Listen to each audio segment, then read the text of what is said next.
एकच वादा नंदू नाना, एकच वादा नंदू नाना, लक्षात ठेवा कबशी, येणार कबशी, निवडून येणार कबशी, लक्षात ठेवा कबशी, येऊन येऊन येणार कोण नरशिवार हायस्कूल, येऊन येऊन येणार कोण नरशिवार हायस्कूल.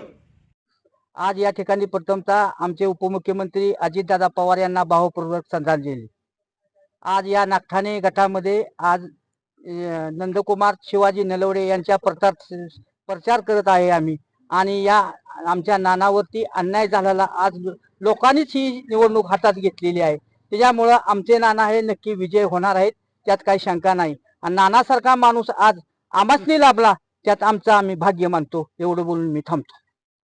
पक्षाचे आम्हाला उमेदवारी न मिळाल्यामुळे आम्हाला नंदू नाना यांनी 15 वर्षे BJP कार्यालयामध्ये लढत राहून पक्ष स्थापन झाला. नागठाण गावामध्ये शिवसेना पक्ष स्थापन झाला नव्हता, BJP पक्ष स्थापन झाला नव्हता, तरी सुद्धा नागठाण गावामध्ये पक्ष स्थापन झाला.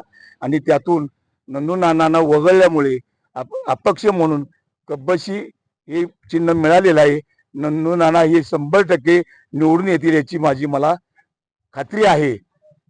जनतेचा जो विचार आहे तो नंदू नानांच्याकडे आहे. हृदयामध्ये मनोजदादा घोरपडे आहेत, उदयन महाराज आहेत, शिवेंद्र महाराज आहेत.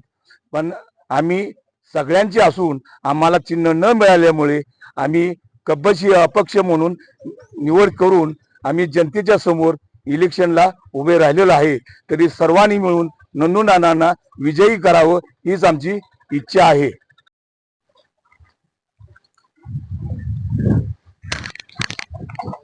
नमस्कार, मी अपक्ष उमेदवार उभा राहिलेला आहे.